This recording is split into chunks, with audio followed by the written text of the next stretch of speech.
माझ्या छोट्या मित्रमैत्रिणींनो, महिला प्रबोधन मंडळाच्या संस्कार कवच या मालिकेमध्ये आज तुमची सुषमाजी मुलमुले तुमच्यासाठी श्रीरामकथेचा 13वा भाग घेऊन आली आहे. मागच्या भागात आपण बघितलं की श्रावणबाळाच्या म्हाताऱ्या आणि आंधळ्या आईवडिलांनी दशरथ महाराजांना शाप दिला की ज्याप्रमाणे आज आम्ही आमच्या मुलाचं नाव घेत घेत प्राण सोडतो आहे, त्याप्रमाणे एक दिवस तू देखील आपल्या मुलाचं नाव घेत घेत प्राण सोडशील. आणि तो शाप खरा होऊन दशरथ महाराज खरोखरच राम राम म्हणत मरण पावले. आता पुढे काय झालं ते सांगते.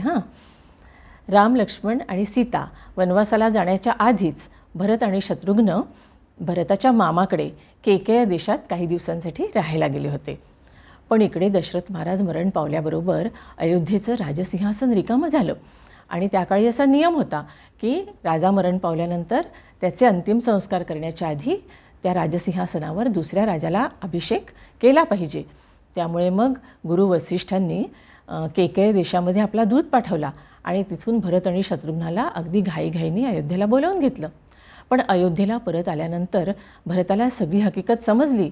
आपल्या आईने दुष्टपणा करून रामाला वनवासाला पाठवलं 14 वर्षांसाठी आणि त्याच्यामुळे आपले प्रिय वडील हे जग सोडून गेले हे कळल्याबरोबर त्याला खूप दुःख झालं. तो खूप रडायला लागला आणि अतिशय रागारागाने आपल्या आईला म्हणायला लागला की असा दुष्टपणा तू कसा काय करू शकलीस?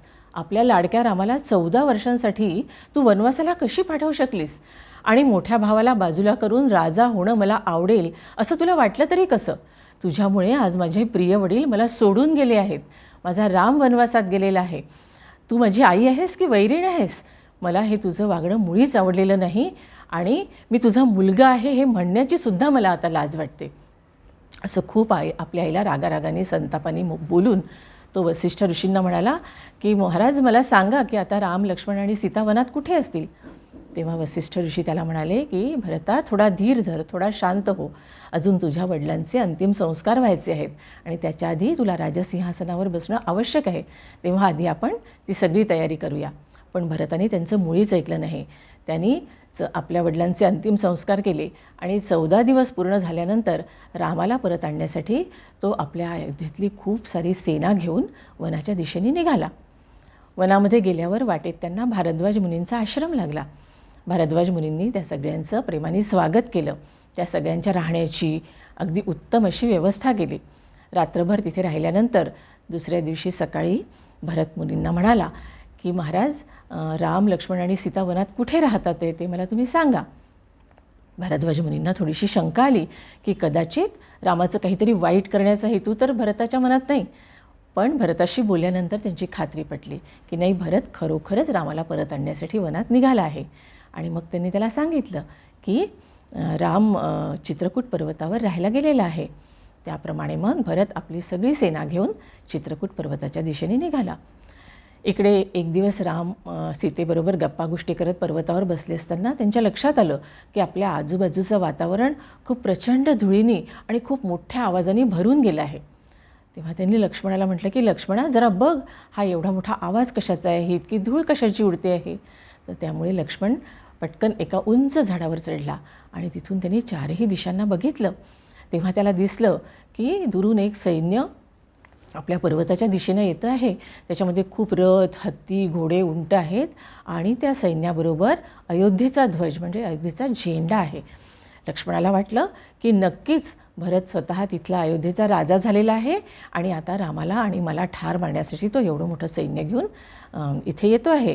कारण की त्याला पुढे रामापासून आपल्या राज्याला काही धोका असावा असं वाटत नाही, म्हणून तो आपल्याला मारण्यासाठी इकडे येतो आहे. त्याच्यामुळे खाली उतरून तो रामाला म्हणाला की रामा, भरत आपल्याला दोघांना मारण्यासाठी इथे येतो आहे खूप मोठी सेना घेऊन. तेव्हा चल आपण दोघंही त्याच्याशी युद्ध करू आणि त्याला ठार मारूया. पण राम हसले आणि शांतपणाने त्याला म्हणाले की लक्ष्मणा, पहिली गोष्ट तर आपल्या भावाला ठार मारून मला कधीही राजा व्हायचं नाही. आणि दुसरी गोष्ट म्हणजे भरताला तू अगदी चांगल्या प्रकारे ओळखतोस. तो असा हेतू मनात धरून वनात येईल असं तुला तरी वाटतं का? मला तरी असं वाटतं की तो आपल्याला परत नेण्यासाठी येतो आहे. हे ऐकून लक्ष्मणाला सुद्धा स्वतःची लाज वाटली आणि तो शांत झाला. इकडे चित्रकूट पर्वतापाशी आल्याबरोबर भरतानी आपली सगळी सेना पर्वताच्या पायथ्याशीच ठेवली आणि तो आणि शत्रुघ्न रामाला भेटण्यासाठी वर निघाले, पायीच निघाले.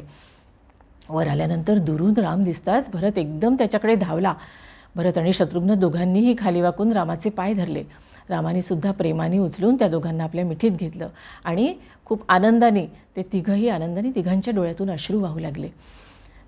त्यानंतर रामाने भरताला आपल्या बाजूला बसवलं आणि त्याला विचारलं की भरता, तू कसा आहेस? आपले वडील कसे आहेत? आपल्या तीनही माता बऱ्या आहेत ना? आपल्या अयोध्येची प्रजा कशी आहे? तू त्यांची व्यवस्थित काळजी घेतोस की नाही? आणि तू आमच्यासारखी वल्कलं घालून का बरं या वनामध्ये आला आहेस? तेव्हा भरताने रामाला रडत रडत सांगितलं की तू गेल्यानंतर अतिशय दुःखाने आपले वडील मरण पावले आणि त्यांचं क्रियाकर्म करून मी तुला परत घेण्यासाठी या ठिकाणी आलेलो आहे. हे ऐकून रामाला खूप वाईट वाटलं आणि त्याच्याबरोबर लक्ष्मण आणि सीता देखील खूप रडायला लागले. थोडंसं दुःख कमी झाल्यावर रामाने भरताला समजावून सांगितलं की भरता, आपल्या वडिलांचं वचन पूर्ण करणं हे आपलं दोघांचंही कर्तव्य आहे. त्यामुळे मला वनात राहू दे आणि तू आता हे सगळं सैन्य घेऊन अयोध्येला परत जा आणि तिथे राजा बनून राज्यकारभार कर. आपण कितीही म्हटलं तरी राम ऐकत नाही.